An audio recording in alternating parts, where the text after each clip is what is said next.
Hey, you may not like it, but this is what peak performance looks like.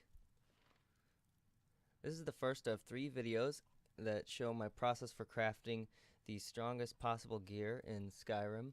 In this one, I'm going to explain my bonuses, then craft the best possible Fortify Alchemy gear, and then use Fortify Restoration Potions to help me level up Alchemy as efficiently as humanly possible. So, how am I going to take my Alchemy from 0 to hero? Because currently I'm at level 15. Well, I have a very particular set of skills. You see, prior to entering the shack, which I do not own, my character has been busy preparing for this day. I'm preparing by leveling and fortifying my enchanting so that I can make the best possible alchemy gear. To do this, I've increased my enchanting to level 100. I've gotten all of the perks up to extra effect because this side wing doesn't matter, and that pertains to weapon recharging. Second, I have progressed the quest called Unearthed. You just have to get far enough in the quest to get the 4 of the items and these wonderful boots, which as you can see give a bonus of +10 to enchanting. You don't actually even have to complete the quest. As you can see from my journal, I still need to locate Rallus, but I've gone far enough in the quest, funding these 3 stages or 4 stages of the expedition and clearing out the barrow, that I've gotten these, and because of that I get that bonus from the boots. So let's see what's next. Right, the book. So then I have this book called The Sallow Regent. This is a book that you find in White Ridge Barrow, which is located here in Solstheim. And that's right by Dukan, so you kind of have to run around him, but it's a real short book, and I'll show you why it's special by reading it right now. So I'll go into the book here, and Barlena's not going to be very happy about that. Are you sure this is a good idea? So it's a real short book. It's easy to get to the end of it, and once you get to the end, you have these choice of these 3 options: Seeker of Might, Seeker of Sorcery, and Seeker of Shadows. Now, Seeker of Might makes all your combat skills 10% effective, and that includes smithing. Seeker of Sorcery makes all your spells 10% more effective, and also gives you a 10% bonus to enchanting, because that is a mage skill. And then Seeker of Shadows does exactly the same thing, but for stealth, which includes the alchemy. So for this, we're going to make sure we have Seeker of Sorcery activated, and we already had it activated. But we're going to be using all 3 of those bonuses by the end of this to get the best possible gear. Because the great thing about that book is that you can switch between those, and all you have to do is be on Solstheim and read the book. So I have the 10%. I have the +10 to the enchanting skill from my boots, and I have the 10% bonus to my enchanting. But let's see. You might have noticed I actually have 112 to enchanting. Now the reason I have that is because while I've been getting these bonuses and leveling up things, I've also become a disgusting creature of the night, a vampire, and the reason I did that is so that I could get the Necromage perk in Restoration, which is here. All spells are more effective against undead. So what this does, and I got Restoration to level 75 with mostly training books and the Ogma Infinium, so it wasn't that bad, but it is kind of high up there, so it's a bit of a hike to get Necromage. But it's a really great bonus because it makes all spells more effective against undead, and the magical thing about that is that as a vampire, I count as undead, and enchantments on my boots count as spells. So I get 20% better than this 10% to enchanting, and that of course is 112. And this will apply to other bonuses as we go through this process. So So now I'll get started. With that explained, I'll get started on crafting my alchemy gear. So, oops, didn't mean to steal that. No one cares.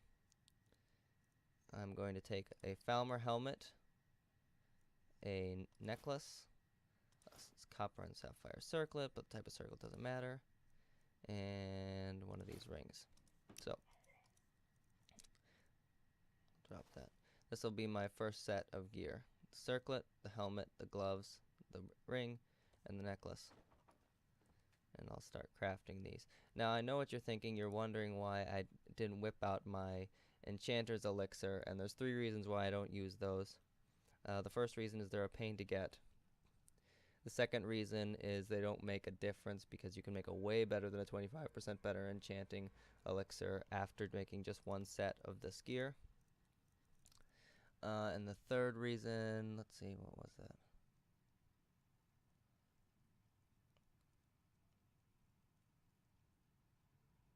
Yeah, third, it's unnecessary to leveling alchemy.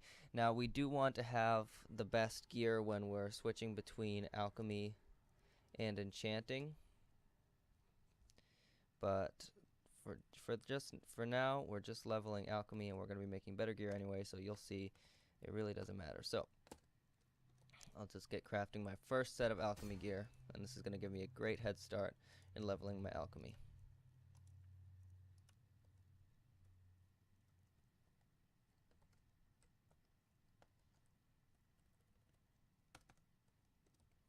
And the reason I'm using Falmer helmets is because they have this nice fit that fits over a circlet, and they're one of only 2 helmets that do that in the game.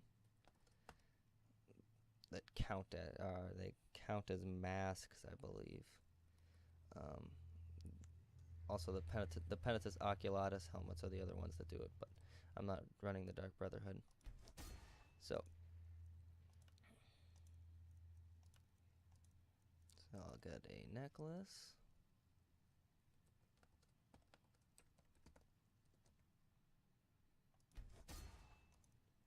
And then, did I do a ring already? I don't think I did.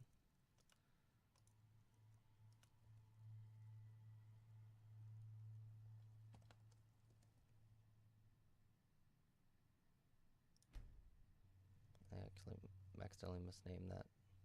So I'm gonna fix it just because I'm OCD.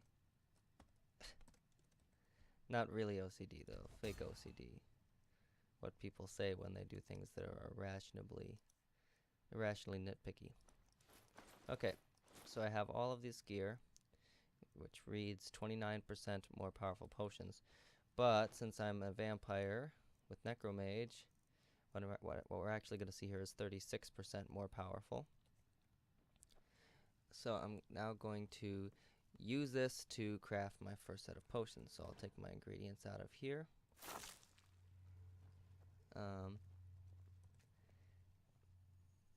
And at this point, you can you craft any kind of potion you want as long as it makes a potion, and you can have a great head start for leveling up your alchemy all the way to 100. But I'm going to be using, and in fact, I did some Excel math, and I was able to determine a rough way of estimating how many potions you'll need. So let me just do a quick save, and I'll show this.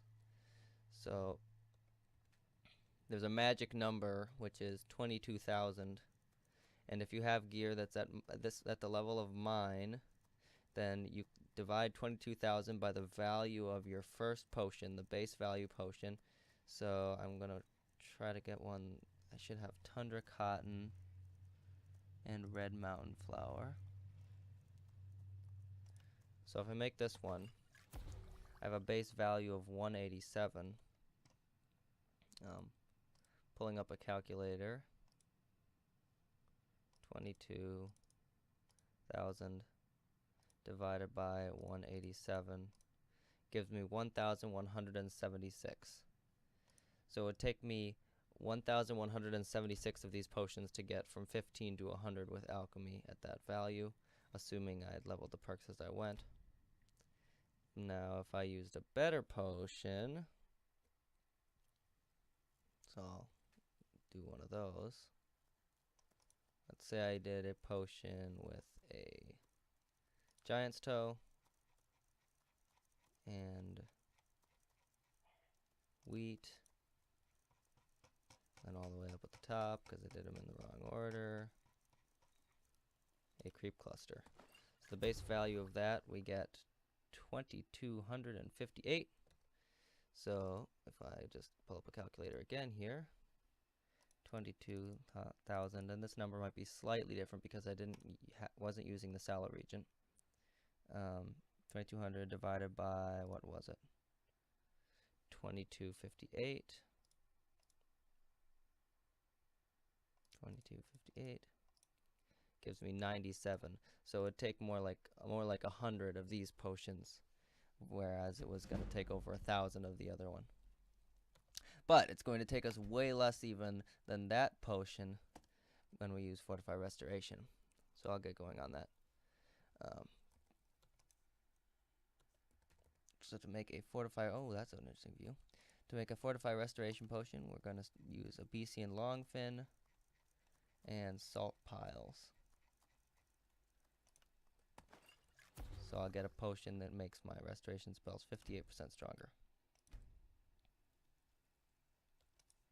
Now I will take off my gear, and all of these enchantments that are giving 29%, 36% actually each, are going to be affected by this Fortify Restoration because the boosts to enchanting fall in the School of Restoration. So now I'll put these back on, and as you can see, created potions are 50% more powerful. And putting them on and off only affects the duration, so you don't actually have to use that, as far as I know. So I'm gonna make another potion, and now since we've increased our spells, we have 146% stronger. So we'll take our gear off, drink that potion, put this back on. Now it says 82% more powerful, so we're really getting up there, and I bet with Necromage we're getting to 100 from each piece, so now we get 359% stronger. And you can see our alchemy starting to increase because of the value of these potions, even though this is just our means of boosting the value of our potions that we will make. So 159 on our gear. Make another potion of Fortify Restoration, and now 1,275. I gathered a whole bunch of Fortify Restoration ingredients, but you actually don't need that many. You probably only need like 10 of each of them, because now we have over 450 on each one of our pieces of gear, and we're going to get a 5-digit number. So we'll just need one of those. Quit alchemy. Take that potion.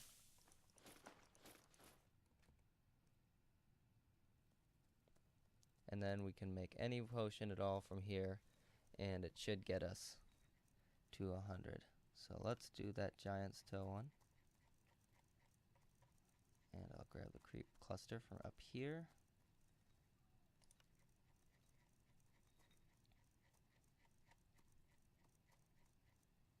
And wheat. But you can use any one of them. Okay, that got us to 89. So it got us most of the way. How about I do one of those Tundra Cotton and Red Mountain Flower, just a very basic potion.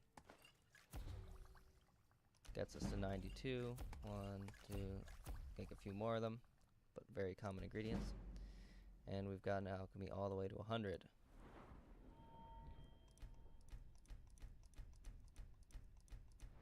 Oh, and the reason that probably took longer than it should have is I forgot to give myself the perks as I was going.